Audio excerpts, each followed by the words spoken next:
All right, Cameron from IPD to talk to you today about common terms that you'll hear in acronyms around wheel sizes and tire sizes. The first one we're going to talk about is going to be bolt pattern.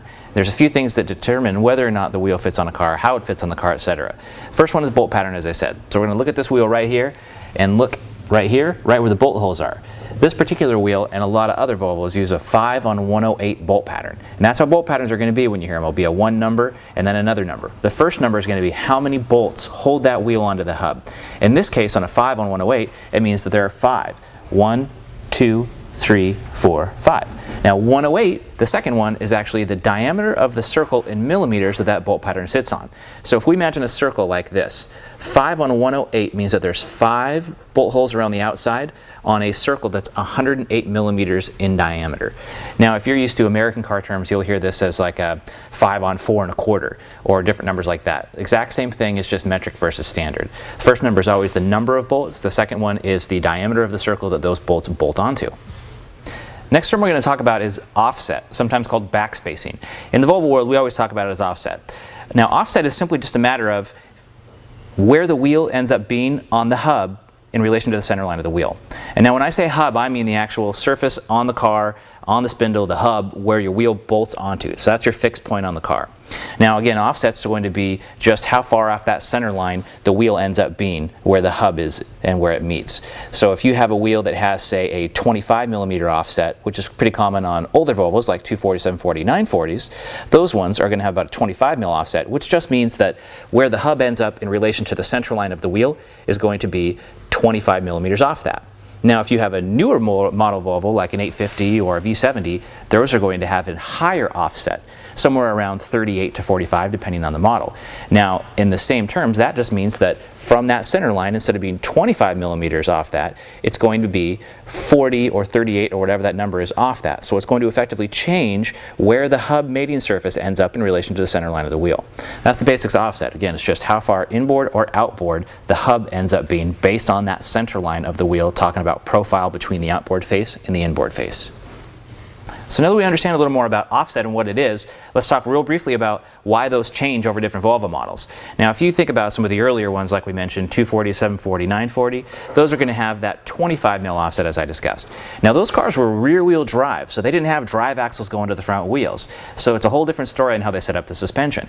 Now when you get into some of the newer models, when Volvo flipped the motor or turned it 90 degrees for the transversely mounted motor in front wheel drive and all wheel drive applications, all of a sudden you have a lot more stuff that has to fit up there. You have brakes that have to fit up there, you have drive lines that need to go up there. So as a result of that, the offset got higher, meaning that the center line was different and a little bit further off the center face of the wheel. And that's to compensate for some of that extra stuff that's just in there. The last thing I want to talk about for wheel sizing and how they fit on the car is going to be hub bore. Now as we talked about before, the hub is the piece on the car that the wheel bolts onto, and the hub bore is going to be specifically this little section right here on the center. Now Volvo uses on most of their cars a 65.1 hub bore, some of them use 63.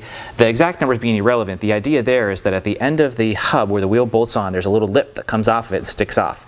And the reason Volvo did that, and the reason why most car manufacturers do that, is so that that piece can be a positive fit directly into this hub bore on the wheel, so it nestles nice and tight. And the function of that is for it to center it beautifully right on there evenly, so that when you're tightening your lug nuts, it's less likely to get off a little bit, less likely to cause wheel wobble. It's just there to simply center things. But how that translates, if you're talking about fitting wheels, is that if you have something that has a hub bore on a wheel, say that's too small, it just might not fit. If, on the other hand, you have one too big, you'll have to do something like run a hub-centric spacer. And that's a real common practice as well. And again, that's just to push in there so that it makes that junction nice and perfect and even to center the wheel while you bolt it down. So now that we've talked about wheel terms and wheel sizing, let's talk about tires. It's a little more confusing subject for a lot of people, but let's make it a little more clear. These get a little confusing because of the fact that there's always going to be 3 numbers associated with the tire size, and it's a mix of different things. One of them, the first one's going to be a millimeter, the second one's an aspect ratio, a percentage, and the third one is in inches. So breaking it down first, the first number, let's make for an example a 215 45 17. Now that's going to be a very specific tire size. So 215, what does that mean? That's going to be the tread width in millimeter. That's the actual width of the contact patch on the pavement of the tire. So we got that one down, 215 millimeter wide. Next one is going to be our 45 in this example, which is our aspect ratio. This is the way that you're going to determine how tall the sidewall is, the part that you actually see when you're looking at the difference in diameter between the wheel and the outside of the tire. Now, to make this more confusing, that doesn't mean it's 45 mil high. It actually means that it's 45% as tall as the tread width is wide. That's why it will vary, and that's why it's a percentage and an aspect ratio and not a static number. Now, the last one that we're going to talk about is super easy. In our example of a 215 45 17, that's just the diameter of the wheel. So think about it to simplify it in your head when you're looking at it. The first number, 215, 225, 205, whatever that is, that's the width of the rubber hitting the road. The second number, 45, 50, 60, whatever that number is in this example, is going to vary, and that's going to be how tall that sidewall is as a percentage of that tread width. And the last one's easy. That's just whatever wheel size you have. You have a 16-inch wheel, get a tire that has 16 as the last number. 17, 15, any of those. Same idea.